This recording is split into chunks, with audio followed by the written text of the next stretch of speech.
उसके बाद आज बीजेपी ज्वाइन भी कर ली, क्या कारण क्या रहा इसको लेकर? देखिए, इस्तीफा देने का सिर्फ एक कारण है कि आदरणीय मोदी जी को मजबूत करना है। और जिस तरह से प्रदेश में पिछले 14 महीने में हालात हैं, पूरे प्रदेश में विकास कार्य बंद है। हमारे अपने जिले में जो मुख्यमंत्री जी का गृह जिला है, उसमें भी किसी प्रकार के पिछले 14 महीने में कोई भी विकास के कार्य नहीं हुए। और जब भी बात करें तब आर्थिकी की बात होती है कि आर्थिक स्थिति ठीक नहीं है राज्य की। तो मैं समझता हूँ, आप खुद सोचिए कि अगर हम घर पे सुबह उठ के ये बात बोले कि हमारे पास पैसे नहीं है, तो मुझे लगता है वो बरकत भी घर से चली जाती है।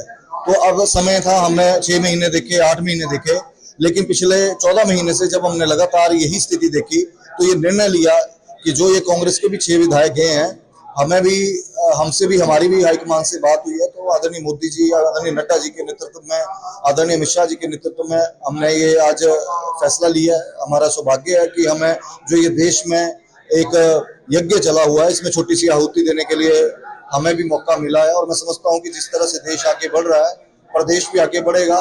ये फैसला प्रदेश हित में और हमारी कंस्टिट्यूएंसीज के हित में, लोगों के हित में लिया गया है, ताकि आगे विकास कार्य तेज गति से आगे चले। सुखविंदर सरकार लगातार दावा कर रही थी कि सरकार बिल्कुल स्थिर है, हिमाचल की सरकार कहीं नहीं जाने वाली। सरकार किसी भी तरह से स्थिर नहीं है।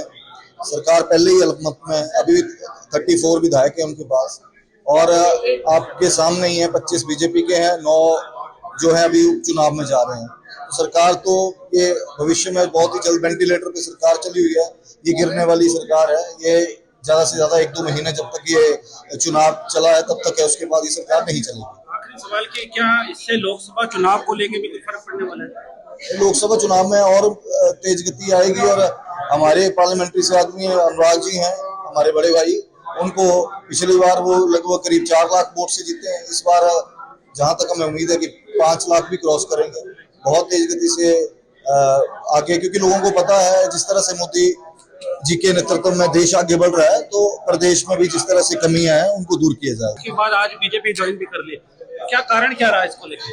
देखिए, इस्तीफा देने का सिर्फ एक कारण है कि आदरणीय मोदी जी को मजबूत करना है। और जिस तरह से प्रदेश में पिछले 14 महीने में हालात हैं, पूरे प्रदेश में विकास कार्य बंद है।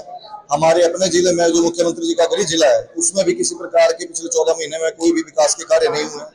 और जब भी बात करें तब आर्थिकी की बात होती है कि आर्थिक स्थिति ठीक नहीं है राज्य की। तो मैं समझता हूँ, आप खुद सोचिए कि अगर हम घर पे सुबह उठ के ये बात बोले कि हमारे पास पैसे नहीं है, तो मुझे लगता है वो बरकत भी घर से चली जाती है। तो अब समय था, हमने 6 महीने देखे, 8 महीने देखे, लेकिन पिछले 14 महीने से जब हमने लगातार यही स्थिति देखी, तो ये निर्णय लिया कि जो ये कांग्रेस के भी 6 विधायक गए हैं, हमें भी, हमसे भी, हमारी भी हाईकमान से बात हुई है, तो आदरणीय मोदी जी, आदरणीय नड्डा जी के नेतृत्व में, आदरणीय अमित शाह जी के नेतृत्व में हमने ये आज फैसला लिया है। हमारा सौभाग्य है कि हमें जो ये देश में एक यज्ञ चला हुआ है, इसमें छोटी सी आहुति देने के लिए हमें भी मौका मिला है। और मैं समझता हूँ कि जिस तरह से देश आगे बढ़ रहा है, प्रदेश भी आगे बढ़ेगा। ये फैसला प्रदेश हित में और हमारी कंस्टिट्यूएंसीज के हित में, लोगों के हित में लिया गया है, ताकि आगे विकास कार्य तेज गति से आगे चले।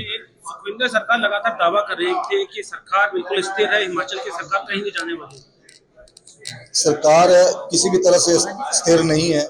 सरकार पहले ही अल्पमत में, अभी 34 विधायक है उनके पास, और आपके सामने ही है 25 बीजेपी के हैं, 9 जो है अभी उपचुनाव में जा रहे हैं। तो सरकार तो ये भविष्य में बहुत ही जल्द वेंटिलेटर पे सरकार चली हुई है, ये गिरने वाली सरकार है। ये ज्यादा से ज्यादा 1-2 महीने जब तक ये चुनाव चला है तब तक है, उसके बाद ये सरकार नहीं चलेगी। आखिरी सवाल कि क्या इससे लोकसभा चुनाव को लेकर भी कोई फर्क पड़ने वाला है? लोकसभा चुनाव में और तेज गति आएगी। और हमारे पार्लियामेंट्री से आदमी अनुराग जी हैं, हमारे बड़े भाई, उनको पिछली बार वो लगभग करीब 4 लाख वोट से जीते हैं। इस बार जहां तक हमें उम्मीद है कि 5 लाख भी क्रॉस करेंगे, बहुत तेज गति से आगे, क्योंकि लोगों को पता है जिस तरह से मोदी जी के नेतृत्व में देश आगे बढ़ रहा है, तो प्रदेश में भी जिस तरह से कमियां हैं उनको दूर किया जाए।